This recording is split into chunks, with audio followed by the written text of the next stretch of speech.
सनातन journey पर आपका स्वागत है। मुझे विश्वास है अब तक आपने आपके अपने चैनल को सब्सक्राइब और बेल आइकन को क्लिक कर दिया होगा।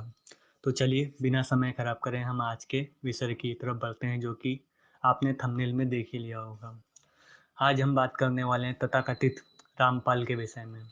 रामपाल को देखकर एक चीज़ तो सिद्ध हो जाती है, हमें दूसरों से नहीं अपने धर्म के जो तथाकथित धर्म के नाम से व्यापार करने वाले बाबाओं से जितना खतरा है उतना दूसरा किसी और से नहीं। क्योंकि ये तथाकथित लोग किसी को भी भगवान या फिर परमेश्वर सिद्ध करने की असफल प्रयास लगातार करते रहते हैं। जैसा कि हम सभी को पता है, यह व्यक्ति ऋग्वेद के कुछ मंत्रों का हवाला देकर कहता है कि ऋग्वेद के अनुसार कबीर दास या फिर यूँ कहूँ संत कबीर दास जो हमारे परम पूजनीय संत हैं, उन्हें परमेश्वर सिद्ध करने का असफल प्रयास किया है कुछ मंत्रों के माध्यम से। आज और इनके तथाकथित चेले बिना सर पैर की बातों को लेकर के फेसबुक, ट्विटर आदि पर आजकल आपको हैशटैग के माध्यम से मिल जाएंगे।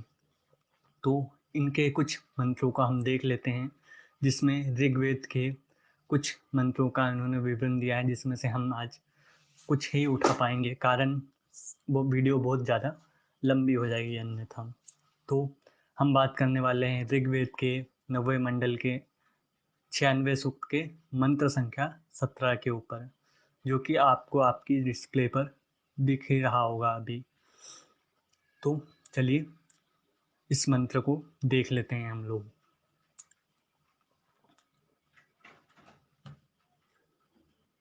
तो मंत्र में क्या कहा गया है हम उसको संस्कृत आपके सामने है, आप पढ़ सकते हैं। मैं यहाँ पर सिर्फ हिंदी का प्रयोग करूँगा।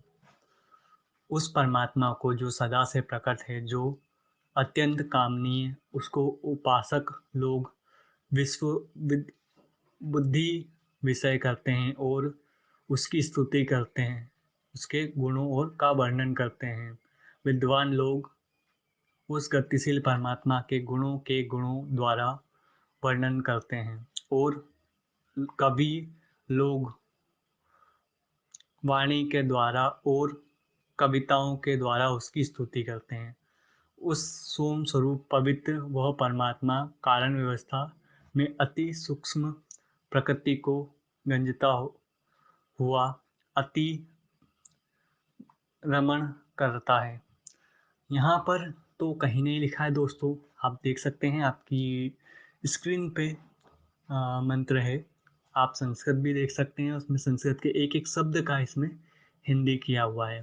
और इसमें कहीं पर भी ऐसा कहीं नहीं आया है कि कबीरदास परमेश्वर है या कुछ इस प्रकार का। देख ही सकते हैं आपको। चलिए हम इसका भावार्थ भी पढ़ लेते हैं।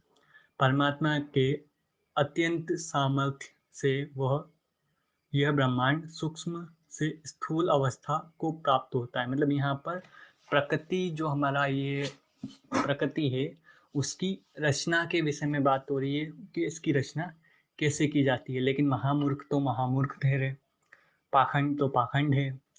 हमें तो हमारा व्यापार चलाना है, हमें तो अपना बिजनेस को डेवलप करना है। ठीक है, चलिए हम अगला मंत्र देख लेते हैं, जो कि इसी के आगे वाला जस्ट आगे वाला मंत्र है। नवा मंडल का 96वें सूक्त का मंत्र संख्या 18। इसमें क्या है? सोम स्वरूप परमात्मा पालन की इच्छा करता हुआ जो महान है, वह परमात्मा देवयान और पितृयान इन दोनों से पृथक तीसरा जो मुक्ति धाम है उसमें विराजमान जो ज्ञान योगी है, उसको प्रकाश करने वाला है। और स्तुतिमान जो ऋकांतदर्शियों की पदवी अर्थात मुख्य स्थान और अनंत प्रकार से स्ववनीय सर्व ज्ञान के साधन जन वाला वह परमात्मा जो सब ज्ञान का प्रदान प्रदाता सूर्य आदि लोगों को प्रकाशित करता है। दोस्तों, यहाँ पर भी ऐसा कुछ भी नहीं मिला हमें कि कबीरदास परमेश्वर है कबीरदास परमात्मा है। आपको मिला हो तो कमेंट बॉक्स में ज़रूर बताइएगा मुझे भी कि कहाँ दिख गया है इसमें। यहाँ से भी ये बात सिद्ध होती है कि ये व्यक्ति अपना व्यापार और सिर्फ व्यापार करने के माध्यम का प्रचलन कर रहा है, बिजनेस मार्केटिंग कर रहा है ये व्यक्ति हमारे ऋग्वेद आदि शास्त्रों के माध्यम से। चलिए इसके आगे वाला मंत्र अब देख लेते हैं हम। नववा मंडल का 96वें सूक्त का मंत्र संख्या 19 को, जो कि आपकी स्क्रीन पर प्रत्यक्ष हो रहा है।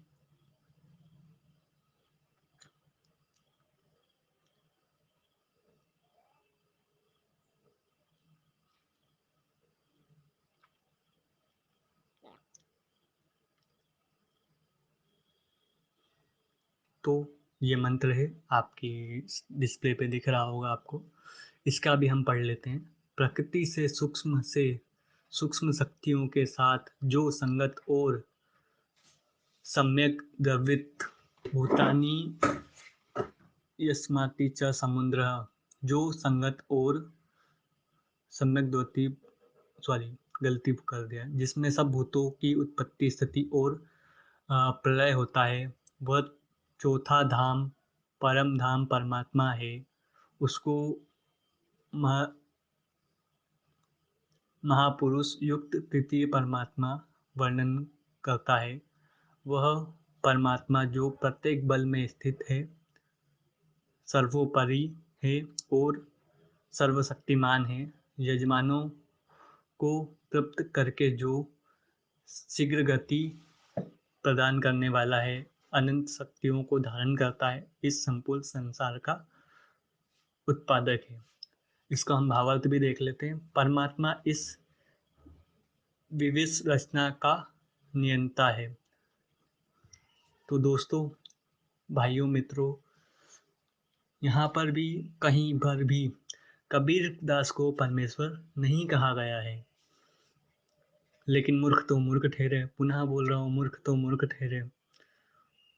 आता न जाता हम ही है जगराता वाली स्थिति करने पे तुले हुए हैं और अपनी मूर्खता का, अपनी मंद बुद्धि होने का परिचय बार बार दे रहे हैं। चलिए हम अगले मंत्र को देख लेते हैं, जो कि ऋग्वेद का 96वें सूक्त का मंत्र संख्या 20 है।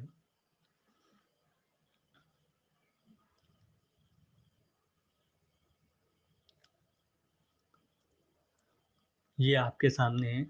वह परमात्मा जिस प्रकार एक संघ को उसका सेनापति प्राप्त होता है, इसी प्रकार इस ब्रह्मांड रूपी कोश प्राप्त होकर उच्च स्वर से गरजता हुआ इस ब्रह्मांड रूपी विकृत प्रकृति खंड में भली भांति प्रविष्ट होता है और जैसे कि मनुष्य सूक्ष्म शरीर को धारण करता हुआ अत्यंत गतिशील पदार्थों के समान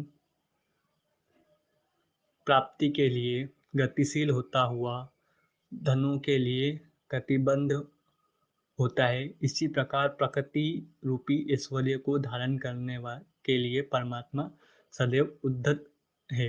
अर्थात यहाँ पर भी अगर हम भावार्थ देखें तो जिस प्रकार मनुष्य इस स्थूल शरीर से को चलाता है, अर्थात जीव रूप से इसको अदृष्टता का है, उसी प्रकार परमात्मा जो है प्रकृति को चलाता है। तो यहाँ पर भी कहीं पर भी कबीरदास को परमेश्वर नहीं कहा गया। हमने चारों जो मंत्र इन्होंने दिए थे, अपने पैम्पलेट जो ज़माने भर में बांटते फिरते हैं, चारों मंत्रों को हमने देखा, कहीं पर भी कबीरदास को परमेश्वर नहीं कहा गया। चलिए आज का वीडियो यहीं तक। ओम नमस्ते।